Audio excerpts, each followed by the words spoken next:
एक बात समझ लीजिए, यहाँ पर क्या है कि ये हमारी कोर आईसी है। कोर आईसी का मतलब ये है कि जो सीपीयू के लिए कोर वोल्टेज बनाएगी।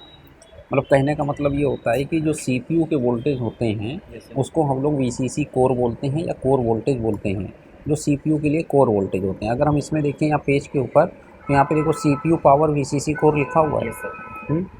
यही वोल्टेज हमारे यहाँ पर ये बन रहे हैं जिसका नाम है वीसीसी कोर, और ये वोल्टेज हमारे सीपीयू को जाएंगे। ठीक, अब है क्या कि जब हमको कम एम्पेयर की सप्लाई चाहिए होती थी तो हम लोग क्या करते थे, 2 मॉसफेट और एक कॉइल के थ्रू बना लेते थे। लेकिन अभी हमको क्या है कि ज़्यादा एम्पेयर की सप्लाई चाहिए, तो 2 मॉसफेट और 2 कॉइल से मान के चलिए, यहाँ 2 मॉसफेट और एक कॉइल से हमको ये सप्लाई बना ही लिया। इसके साथ में 2 मॉसफेट और एक कॉइल के साथ में ये भी सप्लाई बनाएंगे, तो ये दोनों सप्लाइयों के वोल्टेज सेम होंगे, इसीलिए दोनों के वोल्टेज आपस में मिला दिए। ठीक, अब क्या होगा कि मान के चलो कि अगर 20 एम्पेयर ये बना रही है तो 20 एम्पेयर ये बना रही है, तो ये 40 एम्पेयर की सप्लाई ये बन जाएगी। अब इसके लिए जो आईसी लगी होगी वो आईसी क्या करेगी, इन दोनों के गेटों को स्विच कराएगी। ठीक, दोनों के गेटों को मतलब दोनों बक कन्वर्टर को, मतलब दोनों बक कन्वर्टर मतलब ये 4 मॉसफेट को। तो 2 मॉसफेट के गेट ये हो गए, 2 मॉसफेट के गेट ये हो गए। तो इसका मतलब यहाँ पर इसका का नाम कुछ क्या करके रखा है, DRVH2। तो इसका क्या हो जाएगा, L2 हो जाएगा। तो यहाँ पर क्या हो जाएगा, H1 हो जाएगा और ये L1 हो जाएगा। तो ये हो गया DRVH1 L1। ठीक, H2 और L2, मतलब ये चारों मॉसफेट हो गए। 2 मॉसफेट ये हो गए, 2 मॉसफेट ये हो गए। ये हायर हो गया, ये इसका हायर गेट मतलब हायर मॉसफेट हो गया कि जहाँ पे 19 वोल्ट आएगा। ठीक है, बात समझ में आई कि नहीं आई, आ गई। तो यहाँ पर देखो, यहाँ पर एक चीज़ ये देखो, जो हायर साइड वाला मॉसफेट है ये ऊपर लगाया है, यहाँ पर भी ऊपर यहाँ लगाया है। जनरली क्या होता है कि ये ऊपर लगे होते हैं, लेकिन इन्होंने पलटा के यहाँ लगा दिया, इसको समझने वाली बात है। यानी इस वाले मॉसफेट के ऊपर 19 वोल्ट आएगा और इस वाले मॉसफेट के ऊपर भी 19 वोल्ट आएगा। ठीक, ये हमारा ग्राउंड से जुड़ा हुआ होगा और इसका भी ग्राउंड से। तो ये थोड़ा सा डायग्राम उल्टा बना हुआ है, लेकिन उससे कोई दिक्कत नहीं है। तो इस वाले गेट को अगर देखोगे तो यहाँ पर ये देखो हायर आया है, एच आ रहा है। ऊपर वाले को देखोगे तो इसका भी एच आ रहा है। ठीक, बात समझ में आई। एल का मतलब सब जो लोअर, जो ग्राउंड के साथ जुड़ा होता है वो लोअर गेट। ठीक है ना, और ये हायर गेट, तो ये भी हायर हो गया, ये भी हायर हो गया। बात समझ में आई नहीं आई, आ गई। अब ये 4 मॉसफेट हैं, ये काम करेंगे। और ये जो 4 मॉसफेट हैं ये काम कैसे करेंगे, क्योंकि जब ये आईसी हमारी इसको ऑपरेट कराएगी तो पहली चीज़ तो क्या है कि इस आईसी को काम करने के लिए हमारे क्या चाहिए, वोल्टेज चाहिए। तो वोल्ट इन हमारी पिन कोई ना कोई होगी। अब वोल्ट इन पिन हमारी कौन सी है, यहाँ पर लिखा है V5 पिन। ठीक, ये 26 नंबर पिन हो गई, ये इसकी V5 पिन हो गई, मतलब इसको काम करने के लिए 5 वोल्ट चाहिए। तो ये V5 पिन 5 वोल्ट यहाँ पर आ गए। ठीक, उसके बाद में क्या है कि इस आईसी को काम करने के लिए एक तो हमारी चीज़ क्या है कि वो इनेबल चाहिए। क्या चाहिए, इनेबल। तो ये कोर आईसी का इनेबल क्या है, VR ऑन है। VR ऑन का मतलब ये है कि VR ऑन हमारा 35 नंबर पिन पे है। तो यहाँ पर ये बाहर अगर इसका हम नाम देखें तो VCore इनेबल लिखा है। तो इस आईसी को काम करने के लिए जो इनेबल सिग्नल है उसका नाम है VCore इनेबल। अगर हम इसको सर्च कर लेंगे तो पता चल जाएगा कि ये इनेबल कहाँ से आ रहा है। ठीक, तो ये अगर हम इसको सर्च कर लें तो ये VCore इनेबल है, ये कहाँ से आ रहा है तो वहाँ पर पहुँच जाएंगे। तो ये VCore इनेबल जो है ये हमारी कौन सी आईसी हो गई, आयो हो गई। तो आयो जो हमारी है ये कोर आईसी को इनेबल करा रही है। यहाँ पर हम आ गए। ठीक, तो ये इनेबल हो गया। लेकिन साथ में क्या है कि ये जो कोर आईसी है ये इनेबल तो हो रही है, लेकिन ये कोर आईसी कितने वोल्ट बनाएगी ये हमारा डिसाइड कौन करेगा, सीपीयू करेगा।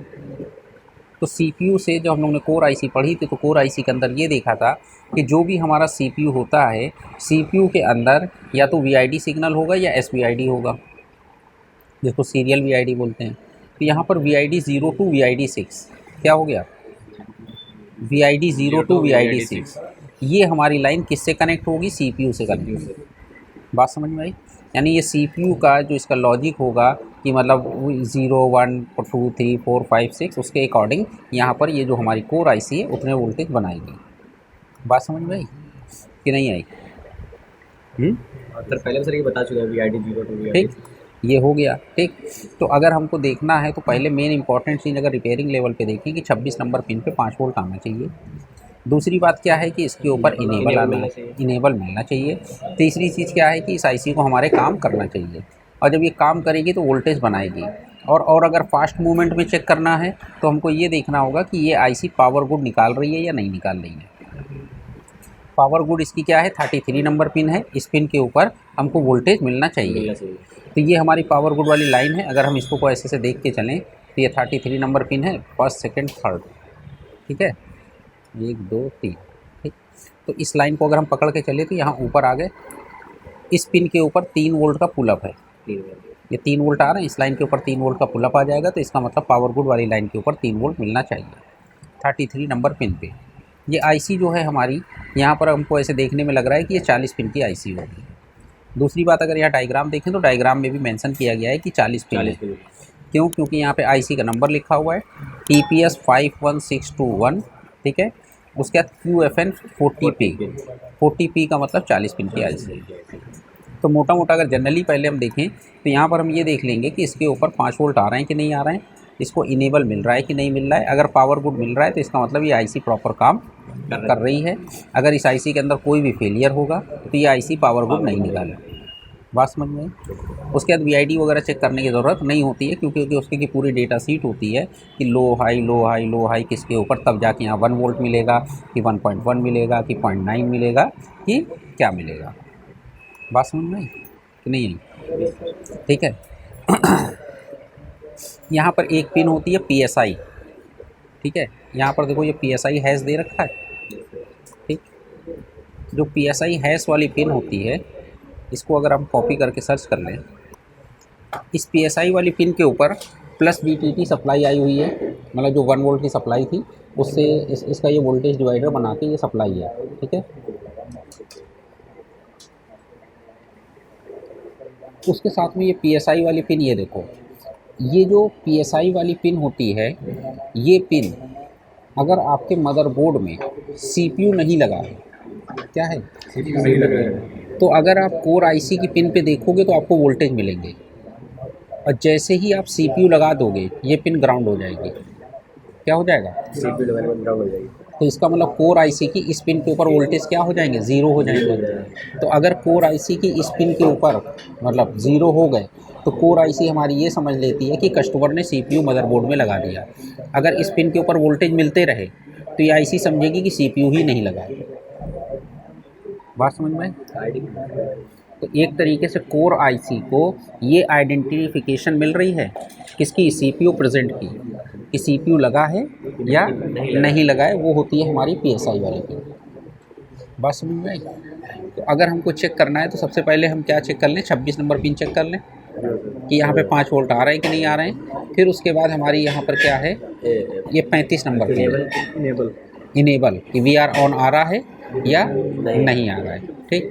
तो 26 नंबर पिन अगर हमको चेक करना है तो इसके बगल में कोई ना कोई कैपेसिटर ये लगा हुआ है जो 6606 है। इस कैपेसिटर पे हम लोग चेक कर सकते हैं।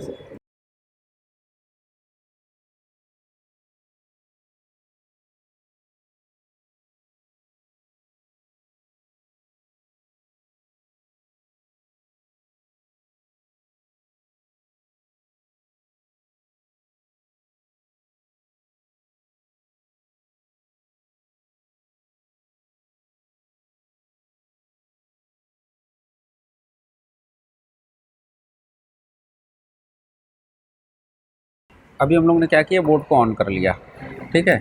बोर्ड को ऑन करने के बाद में अभी भी अगर यहाँ पर देखो, ये हमारी कोर आईसी है, अगर ये काम कर रही होगी तो ये हमारी वोल्टेज बना देगी कि नहीं बनाएगी?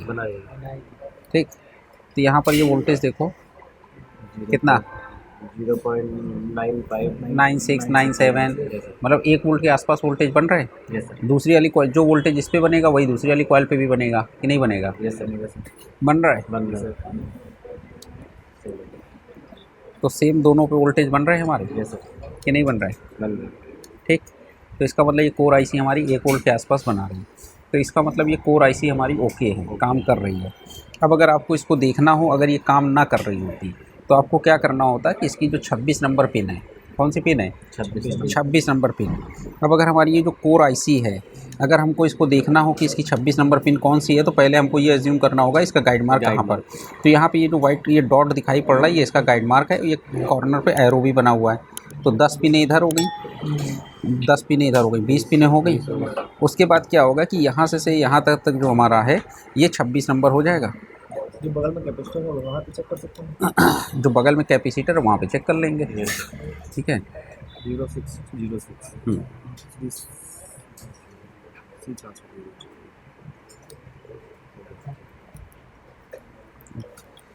अब क्या है कि अगर यहाँ पे कैपेसिटर पर मान लो ये नंबर लिखा हुआ है तो इस कैपेसिटर पे हमारे 5 वोल्ट आने चाहिए। Yes sir. कि नहीं आने चाहिए?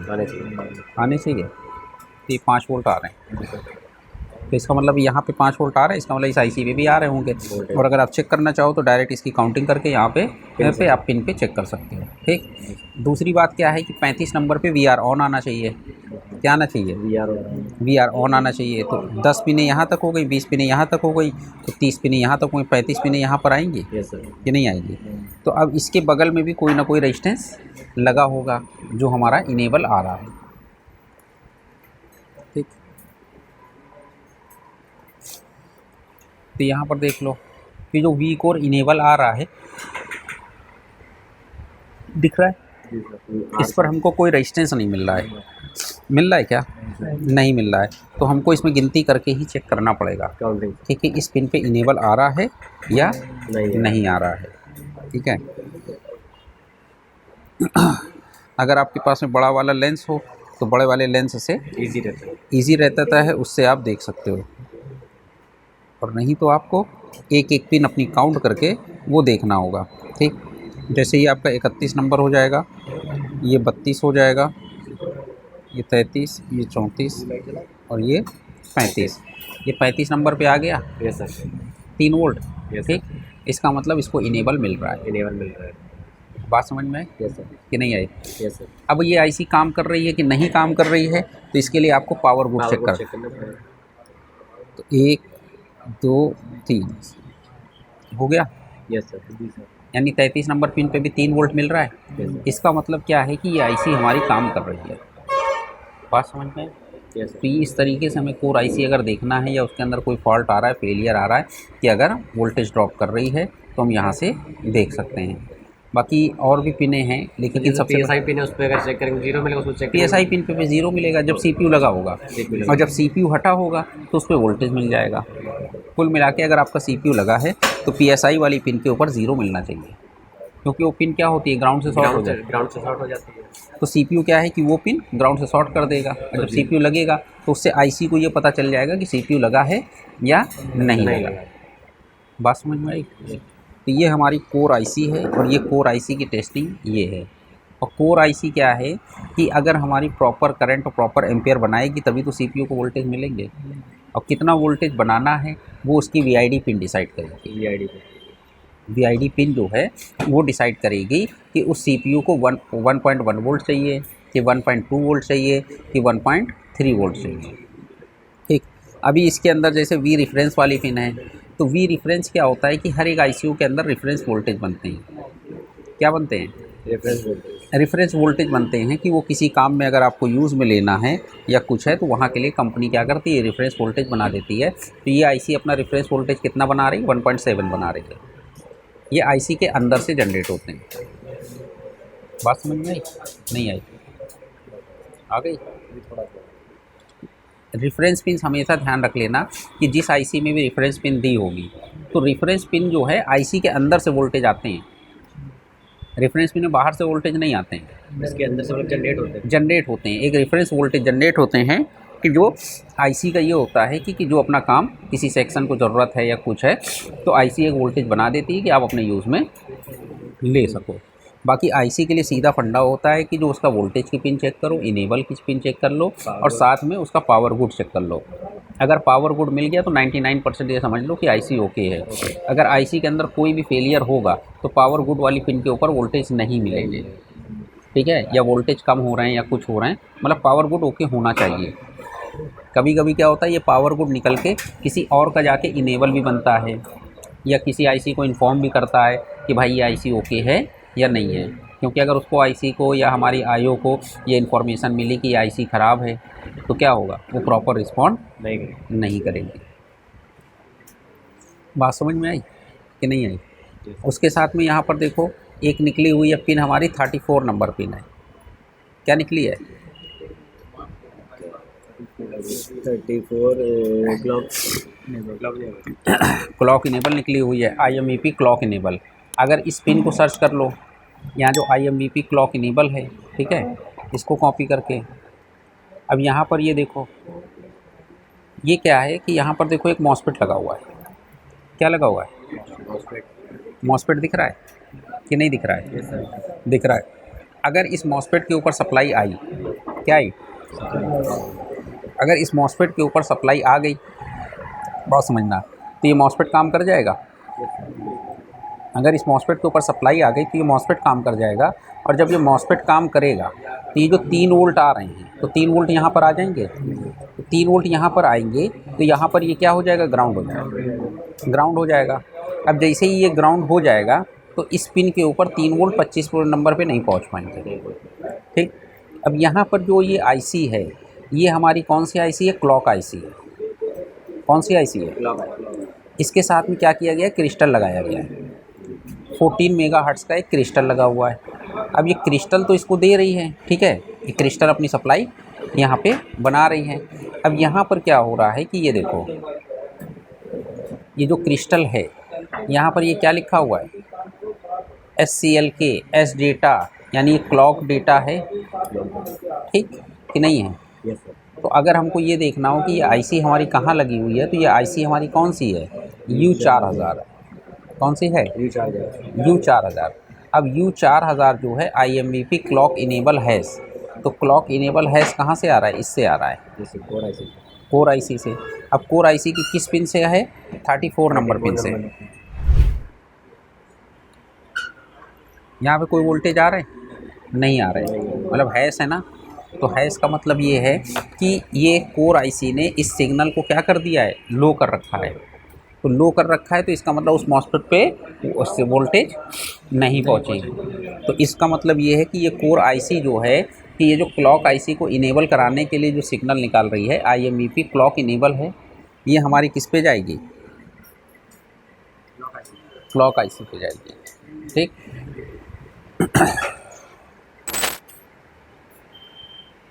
अब यहाँ पे जब हैश आएगा तो ये यहाँ पे ये काम करेगा नहीं, काम करेगा नहीं, तो 3 वोल्ट यहाँ चले जाएंगे। तो इसका ये इनेबल बन जाएगा कि नहीं बन जाएगा? ठीक है।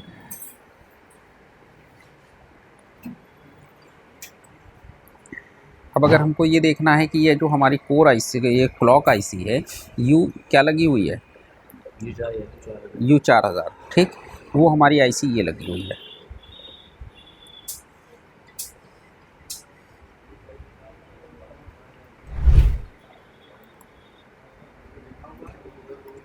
इसके बगल में मॉसफेट कौन सा लगा है? Q4000 लगा है। अब Q4000 या तो इसके अगल बगल लगा होगा। कहाँ लगा होगा? 1 2 3 पिन का लगा हुआ है।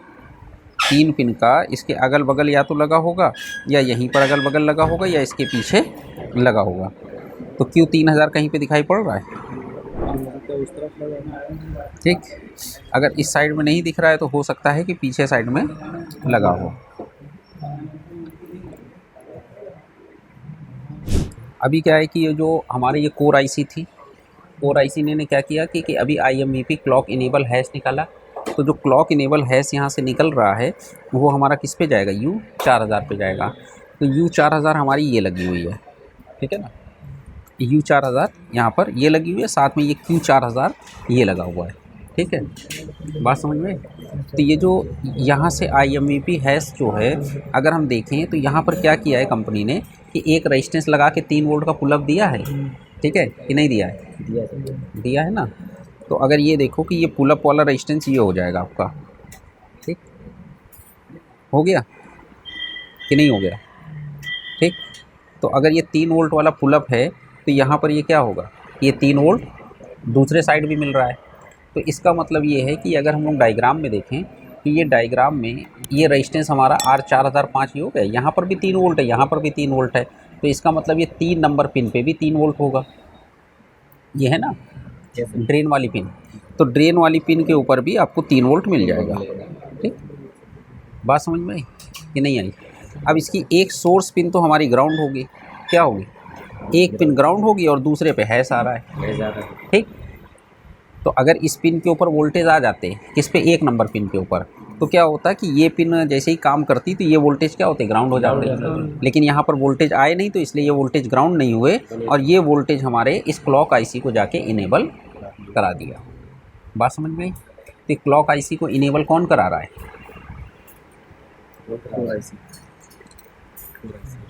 कोर आईसी, ठीक। तो कोर आईसी क्लॉक आईसी के लिए जो हमारी क्लॉक आईसी लगी हुई है उसको इनेबल करा रही है। बात समझ में आ गई भाई कि नहीं आई? आ गई। तो ये इसमें हैश इस वजह से लिखा है कि जो कोर आईसी है वो उस पिन को इंटरनली लो कर दे रही है। अगर वो लो ना करती तो यहाँ पर वोल्टेज आ जाते, और वोल्टेज आ जाते तो ये मॉसफेट काम कर जाता, और मॉसफेट काम कर जाता तो ये कोर आईसी इनेबल नहीं होती। आई बात समझ? तो कहने का मतलब ये है कि लैपटॉप रिपेयरिंग के अंदर जो आईसीयू की पिनें हैं या उनके लॉजिक हैं उनको थोड़ा जितना ज़्यादा समझोगे उतनी ही ज़्यादा पिन डिटेलें समझ में आएंगी कि उनका क्या काम है और क्या काम नहीं है, ठीक है ना। अब ये लॉजिक जो है ये तो क्लियर हो गया ना। अब ये जो क्रिस्टल है अगर इसको चेक करना है कि 14 की सप्लाई बना रहा है कि नहीं बना रहा है क्लॉक सिग्नल, तो उसके लिए क्या करेंगे, क्लॉक सिग्नल बना रहा है या नहीं बना रहा है उसके लिए क्या होगा कि ये हमको CRO से चेक करना पड़ेगा। जैसे हम लोग पास नीचे DSO लगा हुआ है तो आपको अगर रिपेयरिंग करना है या इस लेवल पे काम करना है तो आपको फिर DSO भी लेना पड़ेगा अगर आपको प्रॉपर रिपेयरिंग करनी है।